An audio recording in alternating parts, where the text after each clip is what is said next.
Hey everyone, welcome back to Music with Ryan. Thanks for joining me. Today I'm going to do a little follow-up lesson of another free little lecture lesson that I've been doing. I've been posting a lecture lesson once a week, and yeah, it's free. It's usually I try to keep it like 10-15 minutes.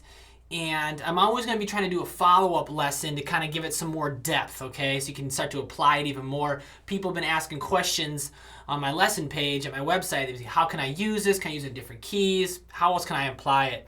And so if you're not a free member already, you can sign up right here, and you can join and be access over 20, 25 lessons. I'm going to do one each week now, so I'm really going to expand that library pretty quickly.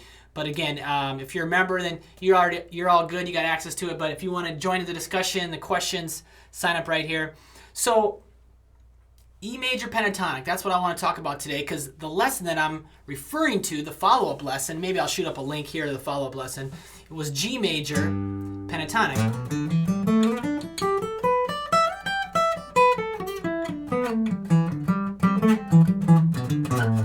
Okay, and you can download those tabs too. So if you sign up as a free member, I got those tabs for that stuff. You can download right on the lesson page. And it's a great scale to know. I mean, again, I just covered 3 octaves, right?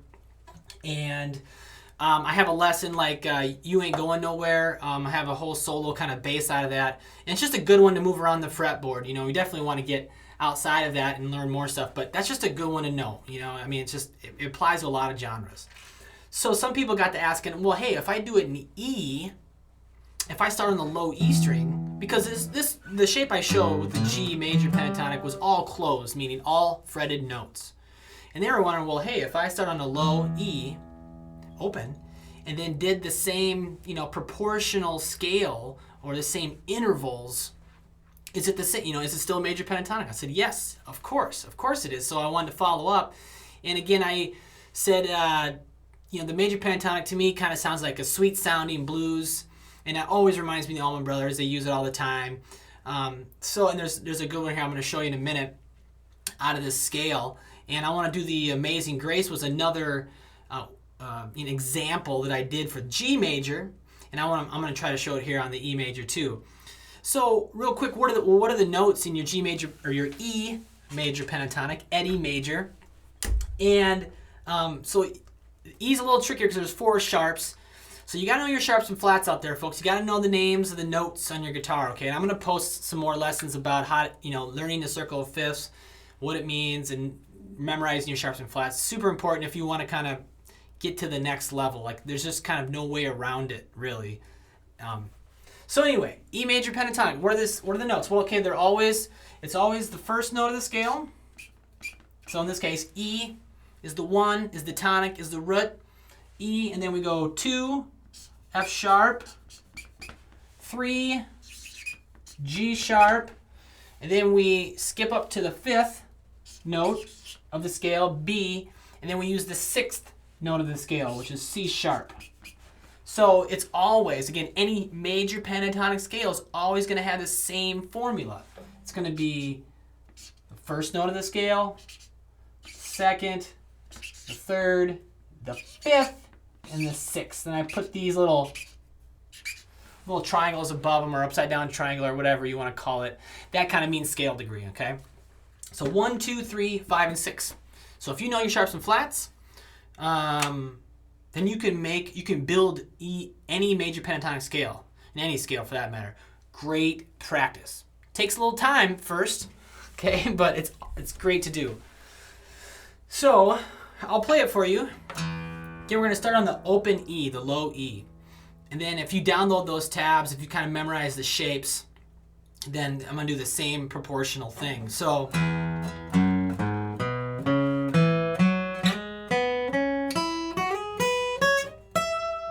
okay, get a little rattle in here.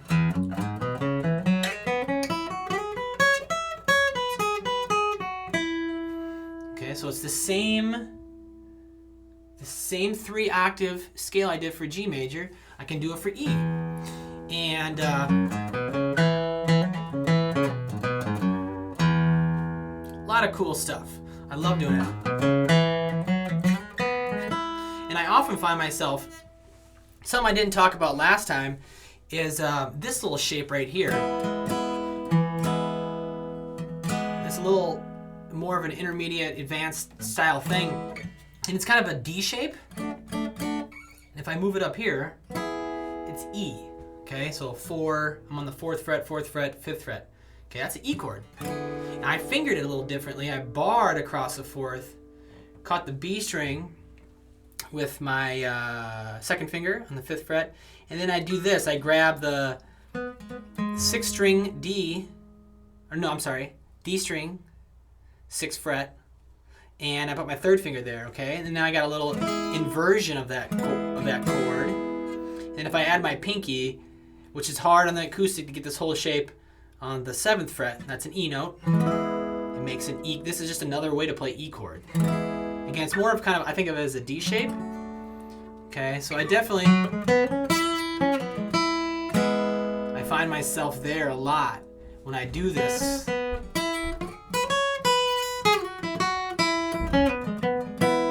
Okay, now I didn't even really mean to get into that. It's just I use it all the time. And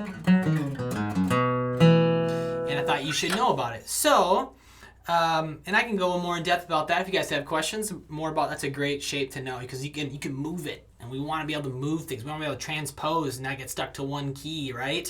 You want to be able to play in different keys. So again, I did that scale, and again, it was just all these notes just over and over.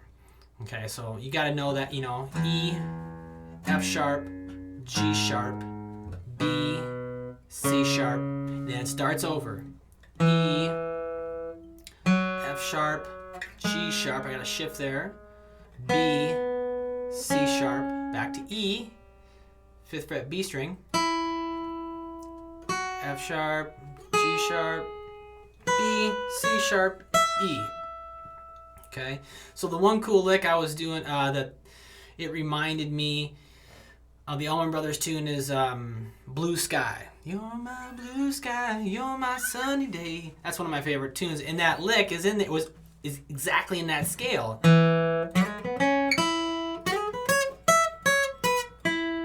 Okay.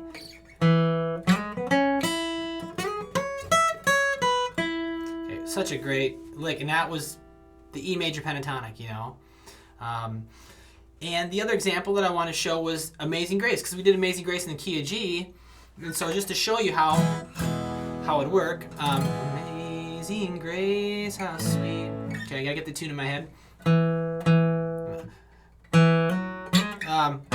There we go.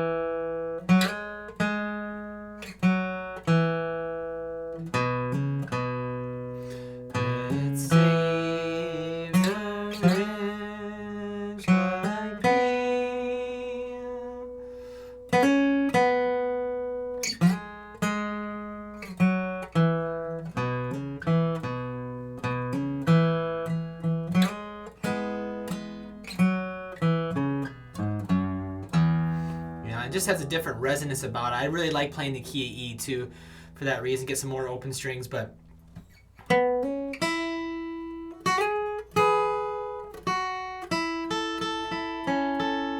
I did a little A chord there, hit the 4 chord.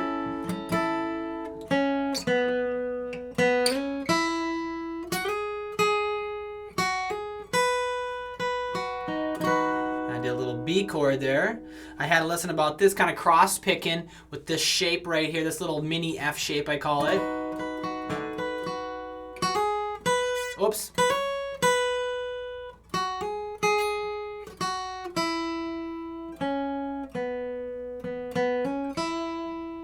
I love that double stop. A little double stop there. 7 on the E, 9 on the B. Bring it down 2 frets. And then it's 5 on the B, 4 on the E. And then look at this. I'm right in that D shape again. Okay?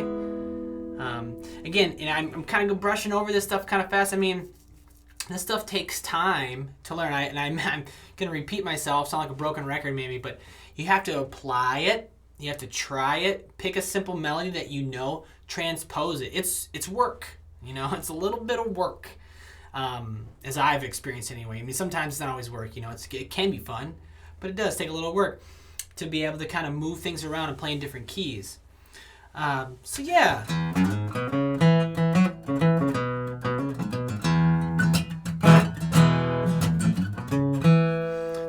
that E major pentatonic scale.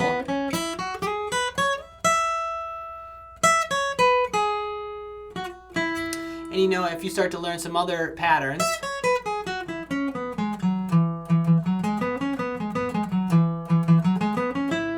okay, I just did that same scale, but just somewhere else. So what's really cool is if you get to the point where you can play in an area for a little bit, kind of hang out, and then you kind of shift to the next little spot. Then shift to the next spot. Then you, whoops. You know, they can make for different licks in different spots. Okay, so that's all I really wanted to touch on, is just showing you how it can work in a different key. I wanted to show you a classic lick that you can kind of recognize with the Allman Brothers. Hope most of you know that song. It's an awesome song. And then do the Amazing Grace thing too, and see if you can pick out the Amazing Grace melody in this E pentatonic scale, and it'd be great practice for you. Okay, so that's about all I know. Make a comment, members, on the lesson page. Let me know what you think, and yeah, these lessons will keep coming. All right, till next time.